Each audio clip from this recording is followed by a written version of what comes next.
So let's talk about the story of one man, his camera, and how he forced a city to look at a reality it was trying so hard to ignore.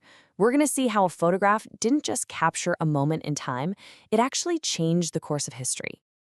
And that's really the big question we're digging into here, right? How can a simple photograph become a weapon for justice? This isn't just about taking pretty pictures. It's about how one single image can light a fire, change laws, and literally save lives. And this story is the perfect example. Okay, to really get the power of Jacob Riis's work, we have to go back in time. You gotta picture New York City in the late 19th century. It was a city of two completely different worlds. One was all glittering wealth, and the other, well, the other was hidden away in unimaginable poverty.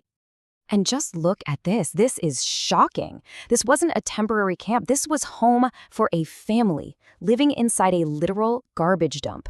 This was the world that the wealthy half of New York just pretended didn't exist. They dismissed the poor as lazy, but they never, ever saw the conditions they were actually forced to live in. Get this number in your head. 325 square feet. That was the size of a typical tenement apartment. To give you some perspective, that's about the size of 2 parking spaces today. Now imagine a whole family, sometimes more than a dozen people, all crammed into that tiny, dark, often windowless space. Personal space, that was a complete fantasy. And the money situation? Oh, it was a total trap. The average family was making maybe $24 a month. And the rent for one of those awful little rooms was $12. That's half of their entire income gone just for rent. To survive, some families would even rent out beds in shifts to total strangers. You know, the human cost of all this was just staggering, and nobody paid a higher price than the kids. Photos like this one, I mean, you see these children huddled together on a grate, just trying to stay warm. For them, there was no safety, no home. There was just the cold, hard reality of the streets. And the day-to-day life was just relentless. Forget about privacy, forget about basic sanitation. You wanted water? You had to haul it up flights of stairs in a bucket. There was usually one single outdoor toilet for more than 30 people. And taking a bath? Yeah, that might happen once a week, with the entire family using the same tub of dirty water. But one man absolutely refused to let the suffering stay hidden in the dark. He decided he was going to make the invisible visible. And that's where Jacob Riis comes in. He was a journalist, a police reporter, so he knew exactly how grim life in the tenements was. But he also knew that just writing about it wasn't enough. Words weren't cutting it. He had to show the other half of New York what was really going on. And his secret weapon was this brand new cutting-edge technology, flash photography. Think about it. For the first time ever, he could light up the pitch-black rooms and alleys of the tenements. He could walk into a place with no windows and, bam, capture a perfectly clear picture of the reality hidden inside. And this is what he showed the world. The flash exposed what he called death traps, conditions that were just lethally unsafe. These were the scenes that landlords were getting rich from, that politicians were ignoring, and now they were captured in undeniable, haunting detail. So, okay, exposing the problem is one thing, but getting people to actually do something about it, that's a whole different challenge. And this is where Riis's work goes from being documentation to being a full-on movement. Riis took all of his shocking photos and his reporting and put them into a book called How the Other Half Lives. And when it was published, it was like an earthquake.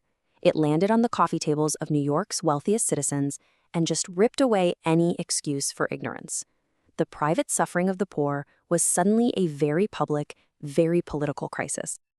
And then came the moment that changed everything. One day, Riis finds a note left at his office. It's from a man named Theodore Roosevelt. You might have heard of him.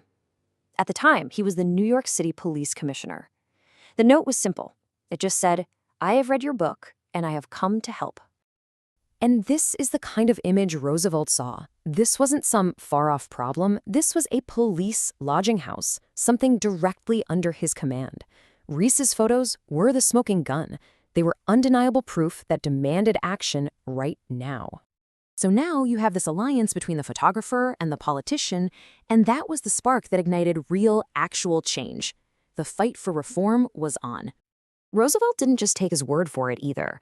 He actually went with Riis on these late-night tours, these midnight strolls through the city's worst slums. Riis's photographs literally became a map, guiding Roosevelt to the most dangerous places so he could shut them down himself. And you can just see the dominoes fall, one after another. Riis publishes the book gets Roosevelt on board. Together, they start shutting down the worst lodging houses. And all that momentum leads to huge landmark legislation, the Tenement House Act of 1901. And we're not talking about some minor little rule change here. This law mandated basic human dignities. It required that new buildings have windows in every single room to let in light and fresh air. It required indoor toilets. To us, that sounds basic, but back then, these were radical changes that Riis's work made impossible to deny any longer. So what's the ultimate takeaway from this incredible story? What's Jacob Riis's real lasting legacy? He proved, maybe more powerfully than anyone before him, that visual evidence could force a society to look in the mirror.